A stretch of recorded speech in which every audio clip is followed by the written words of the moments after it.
can't stop. A family shop. Think Thayer. Come on, let's get rolling. Come on, let's get moving. Think Thayer.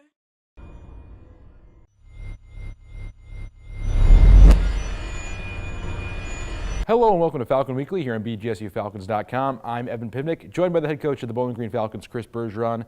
Coach, thanks for joining me. Thanks for having me. I appreciate it. Well, this past weekend, a split against the Minnesota State Mavericks on the road. So, obviously a tough place to play. What did you think of the weekend? Overall, I was happy with the weekend. Going into the weekend, take a split up there, anytime, but then you break it down, and you've had a couple of days to think about it. And we went into the third period on Saturday with a 1-goal lead. I mean, we back it up even more. 5 minutes to go in the second period on Saturday night. We've got a 2-goal lead at 3-1, and we had won on Friday. So we were in a great spot. And instead of finding a way to really play well the last 25 minutes, we found a way to give that game away. Now, I'm going to give them a bunch of credit. There's no doubt they deserve that. They're champions for a reason. But I did feel like that game was going totally fine. One D-zone coverage shift that ends up in our net shouldn't really turn the tide that much, but it did. And, so specifically, I think we let an opportunity slip through our fingers. Big picture-wise, I was happy with the weekend. Friday night's game, it kind of seemed similar to the game against Miami, that Friday night game. Into overtime, the team takes a penalty, kind of down a man, and you have to have a little bit of a flashback from that game. And how nice is it to see that game go the Falcons' way? Because we've seen it in years past, not so much. Yeah, obviously when you get the penalty call, you're concerned, especially with a power play like Minnesota State has. And then looking back at how we killed it, I mean, I think there was one grade A opportunity, and we had it. Lucas Craig's made a big-time play at our blue line, and it was pretty much a breakaway.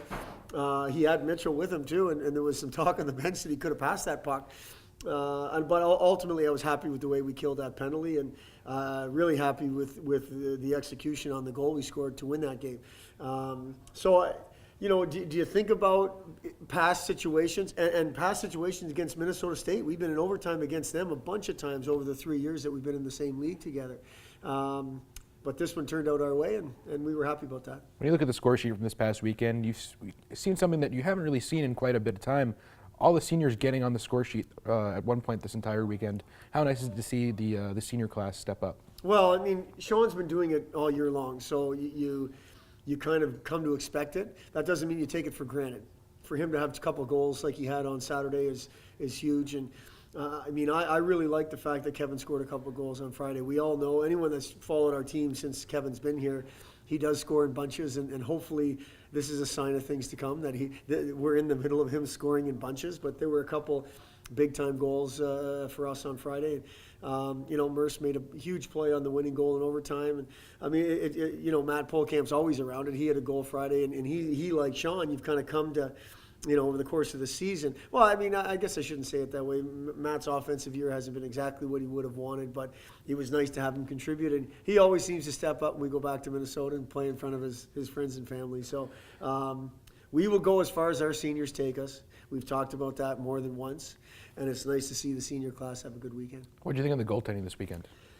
Well, I'll break it up, and I thought Chris's game was really good, and he got the result that he deserved.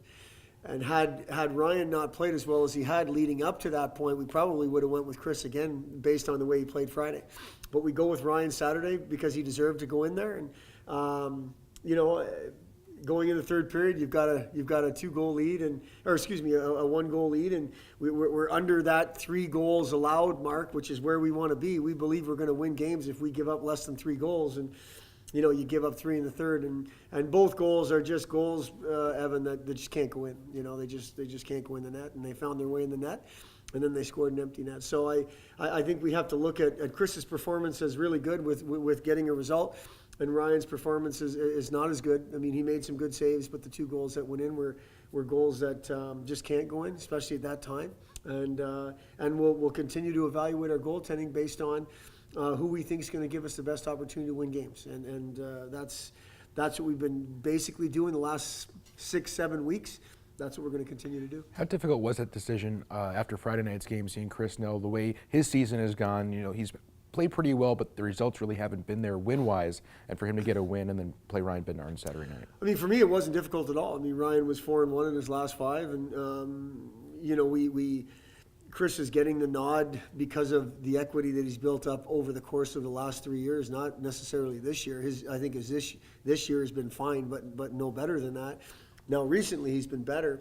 And there's always second guessing going on. I mean, I think it would be fair to say that, you know, he played really well against Bemidji last Friday, and we went with Bednar. And then Bednar gave up a couple of, you know, I would say iffy goals against Bemidji, and then he shuts the door, and we win 4-2.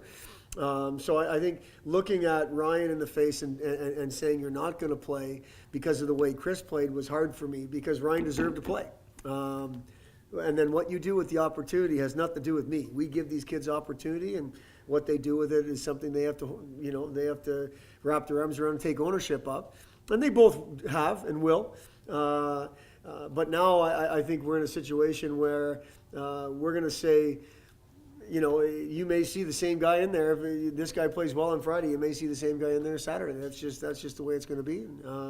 That's hockey at a high level. But to me, it wasn't a very difficult decision at all. It was Ryan deserves to play. He beat Bemidji the week before. Why not play him? And we did.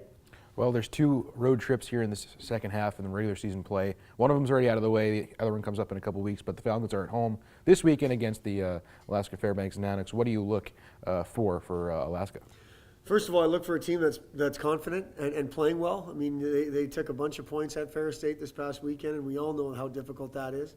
They're a team that we're very familiar with. We just played them before the break, and they're very familiar with us.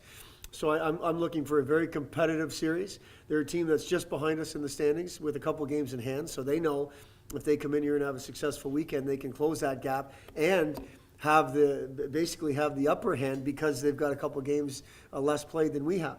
And then we want to look at the same way. We can really use this weekend as one to continue to play well at home, and we're only saying continue because the last game we played at home against Bemidji was pretty good, and hopefully widen the gap between us and Fairbanks with us having a good weekend. So lots on the line this weekend for sure, and I expect it to be very competitive.